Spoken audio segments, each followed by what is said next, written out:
Welcome to Radiology Module 3, Orientation to the Pelvic Limb. The intent of this presentation is to orient you to the pelvic limb and the pelvic limb module. The introduction should jumpstart your learning the pelvic limb and should be viewed prior to working through the learning objectives. Some information is new and some is review, and both will aid you in completing the learning objectives for this module. Prior to your review of the presentation, you should open and read through the self-guided exercises document. As you complete this particular module, you should describe the differences that you note between the regions and bones of the thoracic and pelvic limbs. In many instances, you should be able to view a radiographic image and name a bone and name a region, regardless of not knowing if it came from the thoracic or the pelvic limb. Let's start our orientation with the radiographic views. The photograph on the left is depicting the making of the medial to lateral view of the right limb of this dog. Remember that we name our views by the point of entrance to the point of exit of the X-ray beam.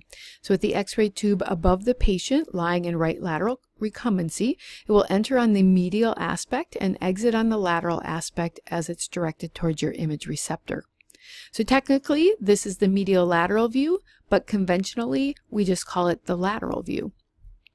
The radiographic image on the right is of that body part.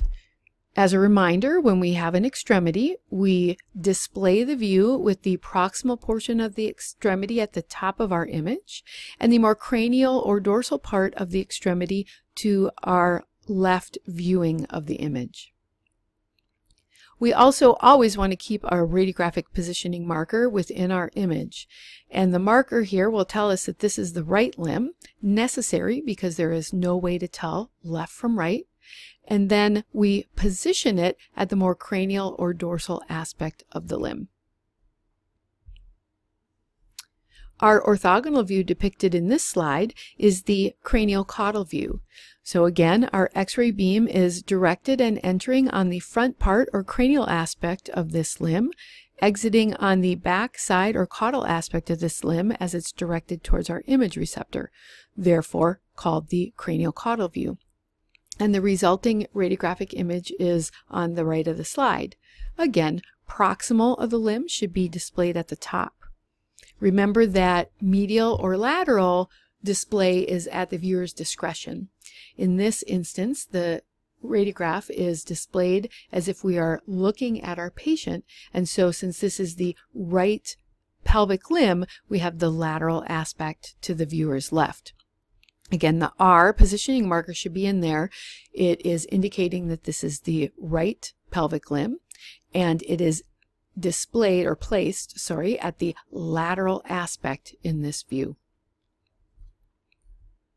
We could also obtain this view by making a caudal-cranial view. So same body part, the X-ray tube above the patient is now directed through the caudal side or the back side of that limb, exiting through the cranial side or front side of the limb towards the image receptor. So therefore it would be called the caudal-cranial view. It is displayed in the exact same manner. And remember, because of our through and through concept, we can't actually look at that limb and decide if it was made as a cranial-caudal view or a caudal-cranial view. So by convention, if I'm just looking at that, I name it as if the X-ray beam entered on the front side. So I would call it a cranial-caudal view. And remember, we can't tell the difference. They will look the same because we are getting this kind of summation of all of our structures from cranial to caudal. Let's next look at some general anatomy of the pelvic limb. By illustration, I have much of the pelvic limb here to start us off by looking at the bones. Remember that I'm only going to briefly talk about the bones, and your learning objectives will have more specific bones and specific anatomic structures on the bones that you need to be able to identify on the radiographs. With the pelvic limb, we'll also include the pelvis. And I have half of the pelvis. It's symmetric, so there'll be two halves included on this craniocaudal view of the pelvic limb. And the bones in this half that we need to think about are the ilium, the pubis, and the ischium. Where they come together here is the acetabulum, which is the place for articulation with the more distal portions of the pelvic limb. The next bone is the femur. You can see it on both views. And then we move into the larger weight-bearing bone of the crus, which is the tibia, and the smaller, thinner, non-weight-bearing bone, which is the fibula. Then we will move into multiple tarsal bones. Now, as you are looking at the various bones of the pelvic limb, you should also be recognizing that there are anatomic markers that can tell us medial from lateral. So, for example, if we are in the crus here, the fibula is a lateral structure, so we should be able to determine medial from lateral even without knowing the placement of the radiographic marker. Moving distally, as I said, there are many tarsal bones. You will learn these specific names of these bones, and there are several metatarsal bones, and then there are many phalanges. When we look at the distal limb of the pelvis, similar to the thoracic limb, when we look at our digits, we number these, and we number the metatarsal bones as well. They should be numbered from medial to lateral. In the pelvic limb, it is not uncommon to not have the first digit, so the most medial digit is then labeled as number 2. When we look at the tarsus, there is another anatomic marker that can help us with medial from lateral, and that is this particular bone, which is the calcaneus, and it has a projection, the tuberosity. That is a lateral structure, and so that helps me determine laterality. Starting proximally, the pelvis articulates with the sacrum, and so our most proximal joint is the sacroiliac joint, and there'll be one on the left and one on the right. The next joint is the coxifemoral joint, where the pelvic limb articulates with the pelvis, and that is also called the hip. Then we move down into the stifle, and then we'll move into the tarsal joints. There are 4 tarsal joints. Again, notice differences between the carpus and the tarsus, so there will be bone differences as well as joint differences. The most proximal one is the tarsocrural or tibia-tarsal joint. There are 2 intertarsal joints named by location, proximal and distal, and then there is a tarsometatarsal joint. There are several metatarsal phalangeal joints, and then each digit has 2 phalangeal joints, proximal and distal interphalangeal. This is a good time to review our directional terms as well. So when we are in the pelvic limb, we change use of our directional terms at the level of that tarsocrural joint. So proximally in the limb, the front side is termed the cranial side, and the back side is termed the caudal side. But as soon as we get to that tarsocrural joint in the pelvic limb, we will call the front side the dorsal side, and we will call the back side the plantar side. In comparison to the thoracic limb, it was cranial and caudal, and then dorsal and palmar. So remember to exchange plantar for the back side of the distal limb at the level of the tarsocrural joint. As we saw in the thoracic limb, we should also be able to decide if a patient is skeletally immature or skeletally mature.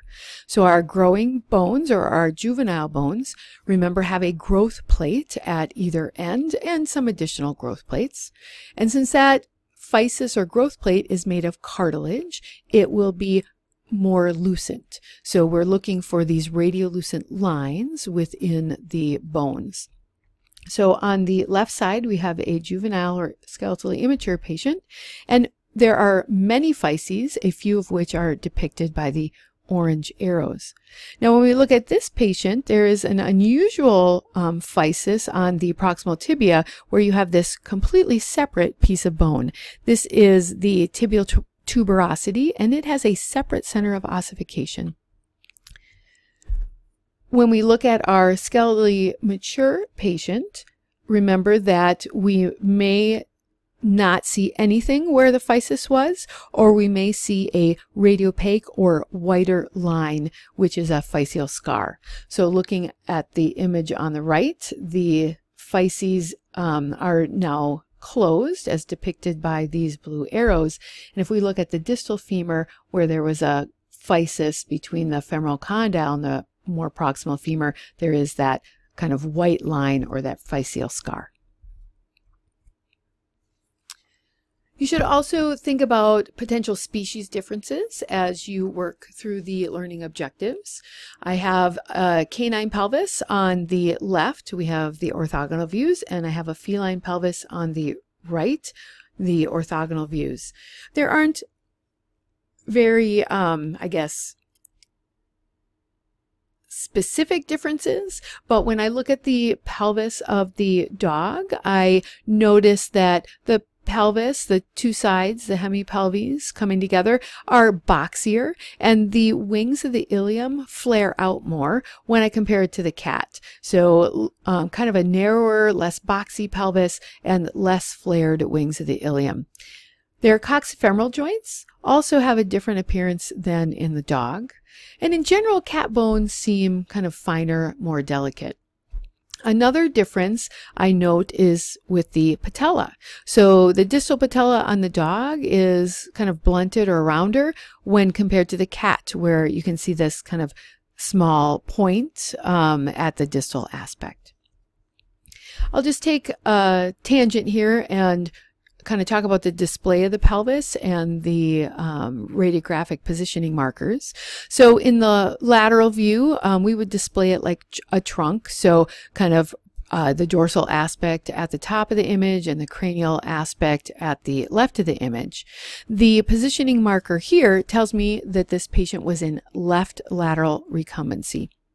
On the ventrodorsal view, the cranial part of the patient will be at the top of the image. And as with the trunk, the right side of the patient should be to our viewing left.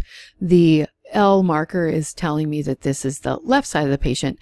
These markers can be placed anywhere in the image, and you could use a right marker instead of a left marker if you have appropriately placed it. This module emphasis is really on identifying anatomic structures and the bones on the radiograph. And so your primary reference is the Oregon State Radiology application. Remember, as you're working through the learning objectives, to view the dog and cat pelvic limb on the application, and then you can refresh your memory on how to use it if you need to by looking at the posted document. Don't forget that there are secondary references, primarily here the Chapter 5, Pelvic Limb in the Atlas, that can be used to enhance your learning and clarify some concepts.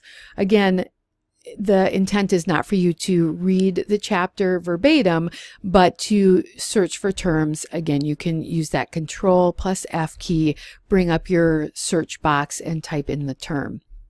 Also posted on the course website are presentations of the cat and dog skeletal differences between the ages on the PowerPoint presentations.